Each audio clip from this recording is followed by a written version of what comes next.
May 1945, Bavaria, Germany. American interrogators sat across from German prisoners of war. Standard questions: name, rank, unit.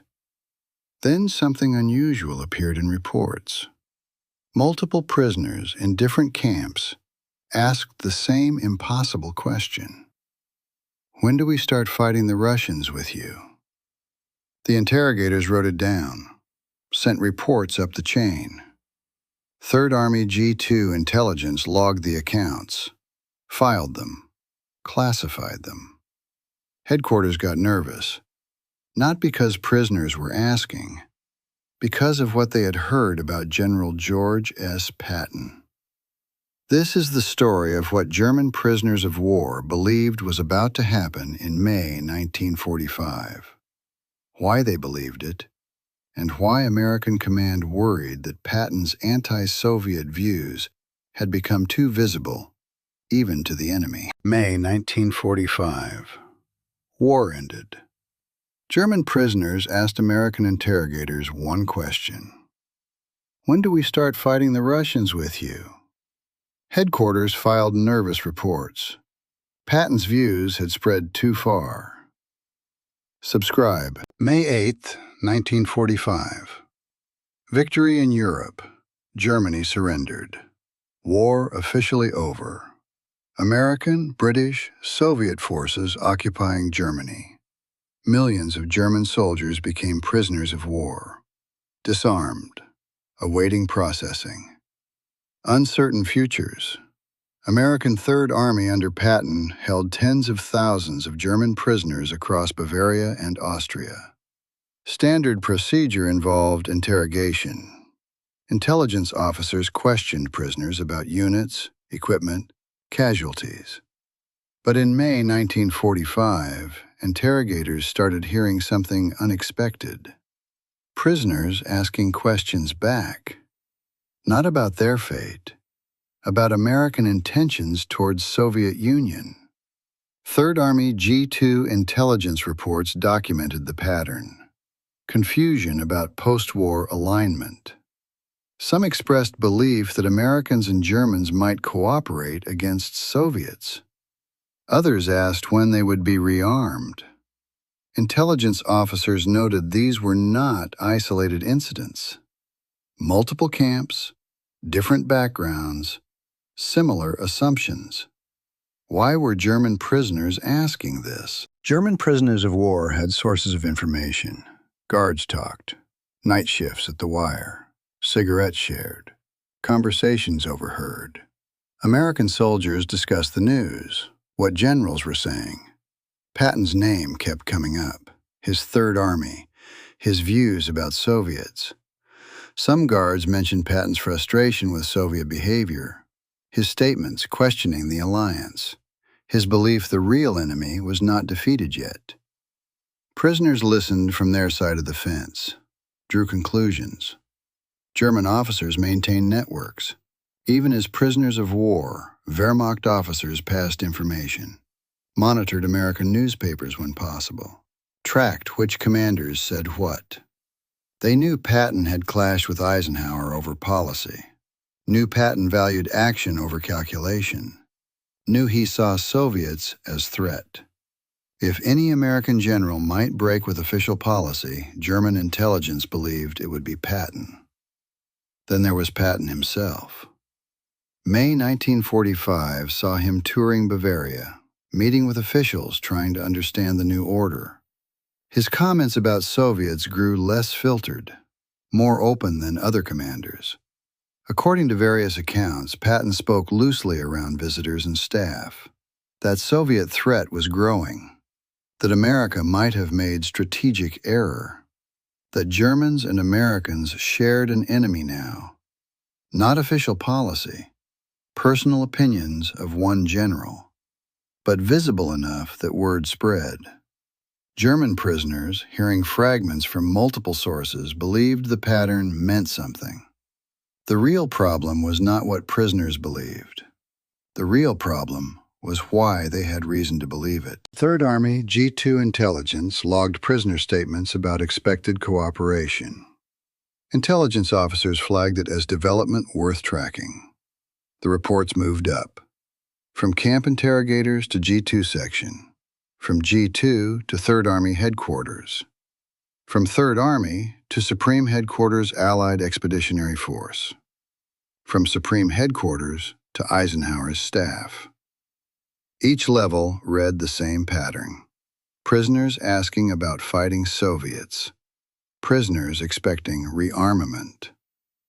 Eisenhower's staff began treating it as more than curiosity, not because prisoners were wrong about Soviet threat. Many American officers privately shared concerns. The nervousness came from something else. If German prisoners believed Americans might rearm them, that belief itself created problems. Soviet intelligence had informants everywhere: in prisoner camps, among German civilians, among American staff.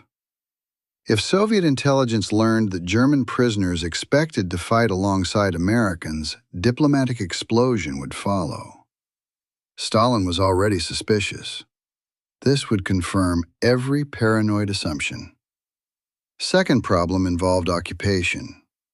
American occupation required complete German disarmament, acceptance that war was over. If prisoners believed they would be rearmed soon, they might resist, maintain structures, hide equipment. Surrender had to be total. Third problem centered on Patton. The reports made Patton clear. Prisoners' beliefs traced to things they had heard about Patton's views. Eisenhower was already managing Patton carefully. The slapping incidents, the denazification controversy, the statements about Soviets. Now enemy prisoners were asking to fight Russians because they had heard Patton might want the same thing.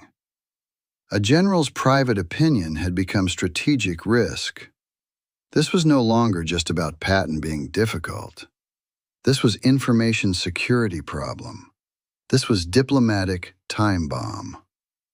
A perception problem was becoming a security problem. May 1945, documentation of Patton's views existed in multiple sources. His diary, letters to wife, conversations with staff, all revealed consistent pattern. Patton believed Soviet Union was real enemy. Germany was defeated. That war was over. But Soviet threat remained and was growing. USSR occupied Eastern Europe. Red Army was largest force on continent. Patton's diary from May 18, 1945, described his belief American Army could defeat Soviet forces while both were mobilized. Patton believed alliance with USSR had been strategic mistake. In conversations with staff, Patton argued America had fought wrong enemy, should have found a way to work with Germany against Soviets, or at least should not have destroyed German capacity completely. Not rehabilitation of Nazi ideology. Patton despised Nazi system, but he saw Germany as bulwark against communism. Patton believed immediate action was necessary. He kept returning to the idea through May and June. Do not demobilize Third Army yet. Consider using German manpower against Soviet expansion. Eisenhower rejected completely. Politically impossible. Alliance with Soviet Union had to be maintained. But Patton kept making the argument. Not in secret, he told staff, wrote in diary, said it in meetings. He said it often enough that words traveled. German prisoners were hearing echoes of what Patton was saying to his own people. From German perspective in May 1945, American-German cooperation against Soviets did not seem absurd. History offered precedent. 1918 had seen Germany defeated. Bolshevik revolution erupted. Western powers feared communist expansion. Brief period emerged where some discussed using German forces against Bolsheviks.